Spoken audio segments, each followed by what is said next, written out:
Finally মাছের ঝোলটাকে আমি নামিয়ে নিয়েছি, এবার এটাকে সার্ভ করা যাবে। দেখতে পাচ্ছ খুব কম সময়ের মধ্যে দুর্দান্ত টেস্টি এই মাছের ঝোলটা, পারলে তোমরা অবশ্যই বানিয়ে নেবে বন্ধুরা। গোটা মশলা গ্রাইন্ডিং করে বানিয়েছি, আর আমি কীভাবে বানিয়েছি তোমাদের সাথে অবশ্যই রেসিপিটা শেয়ার করবো। তো চলো এটা এবার শেয়ার করা যাবে। এবার রুই মাছের ঝোল বানাবো, তার জন্য আমি গোটা গরম মশলা কিছু বেটে নিচ্ছি। নিয়ে নিচ্ছি আদা, রসুন, গোটা ধনে, গোটা জিরে আর শুকনো লঙ্কা, কাঁচা লঙ্কা ঝাল অনুসারে। এই মশলাটাকে আগে মিক্সিতে গ্রাইন্ডিং করে নিচ্ছি।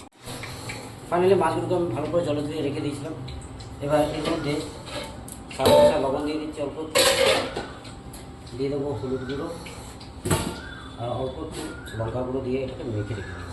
কেননা লঙ্কা গুঁড়ো তো দিচ্ছি এই জন্যে কেউ যেন ভাজা মাছ খায় তাদের জন্য ভালো লাগবে খেতে। তো এবার এটাকে ভালো করে মেখে রেখে দেবো। এবার দিয়ে ভেজে নেবো। মাছ ভাজার জন্য আমি তেলটা চাপিয়ে দিয়েছিলাম, তেলটা হয়ে গেছে আমার। এবার মাছগুলোকে ভেজে নেব।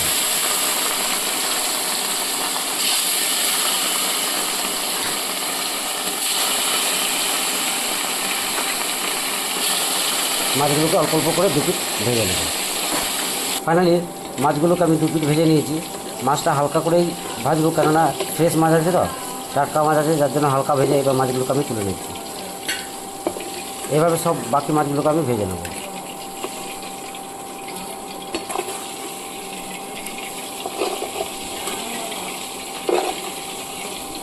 ফাইনালি মাছগুলোকে আমি তুলে নিচ্ছি, এভাবে বাকি মাছগুলোকে ভেজে নিচ্ছি। ফাইনালি মাছের ঝোল বানাবো, তার জন্য কড়াইয়ে তেল চাপিয়ে দিয়েছিলাম। ফোড়ন হিসেবে দিচ্ছি একটা তেজপাতা, অল্প একটু কালো জিরে, শুকনো লঙ্কা আর দুটো এলাচ টুকরো করে দিয়ে দিচ্ছি। এটা কিছুক্ষণ হতে দেবো। এরপরে অ্যাড করে দিচ্ছি দুটো মিডিয়াম সাইজের পেঁয়াজ। পেঁয়াজটাকে সুন্দরভাবে হতে দেবো কিছুক্ষণ। ফাইনালি পেঁয়াজটা আমার গলে গেছে, হালকা লাল ব্রাউন হয়ে গেছে। এরপর আমি অ্যাড করে দিচ্ছি বেটে রাখা আদা, রসুন, কাঁচা লঙ্কা, গোটা জিরে, গোটা ধনে পেস্ট এবং ভালো অনুসারে কাঁচা লঙ্কা, শুকনো লঙ্কা অ্যাড করেছিলাম। এটা একটু সুন্দর করে হতে দেবো। তার সাথে আমি অ্যাড করে দিচ্ছি হলুদ গুঁড়ো 1 চামচের মতো আর লঙ্কা গুঁড়ো 1/2 চামচের মতো, আর দিয়ে দেবো স্বাদ অনুসারে লবণ দিয়ে দিচ্ছি। আর দিয়ে দিচ্ছি 2 দানা চিনি। এবার এটাকে খুব সুন্দর করে কষিয়ে নেবো কিছুক্ষণ।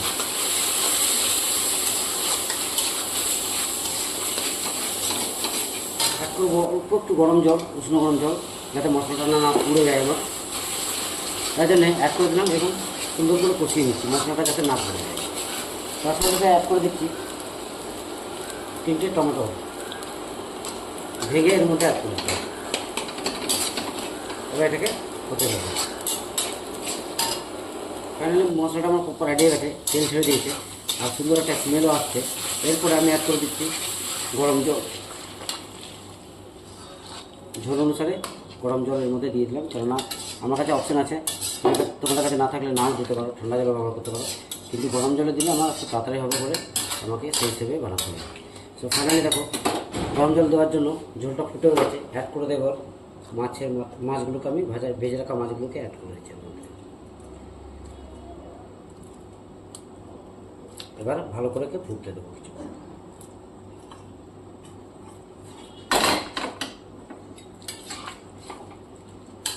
আর এর উপরেই দিয়ে দিচ্ছি অল্প একটু ধনে পাতা কুচি। বাস এবার ঝোলটা কিছুক্ষণ ফুটতে দেবো, তাহলে আমার মাছের ঝোল রেডি হয়ে যাবে। ফাইনালি ঢাকনাটা সরিয়ে আমি দেখে নিচ্ছি। দেখো ফাইনালি আমার মাছের ঝোল একদম পকা রেডি হয়ে গেছে। এবার এটাকে সার্ভ করে দেবো, এটাকে এবার নামিয়ে নেবো।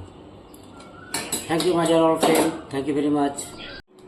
দুর্দান্ত স্বাদের এই রুই মাছের ঝোলটা পারলে তোমরা অবশ্যই বানিয়ে নিতে পারবে খুব কম সময়ে। আর আমি কীভাবে বানিয়েছি তোমাদের সাথে অবশ্যই এই রেসিপিটা আমি শেয়ার করে নিচ্ছি। Thank you very much my dear all friend. দেখতে পাচ্ছ এটা হচ্ছে রুই মাছের ঝোল, আর আমি কীভাবে বানিয়েছি অবশ্যই তোমাদের সাথে রেসিপিটা আমি শেয়ার করে নিচ্ছি। Thank you my dear all friend.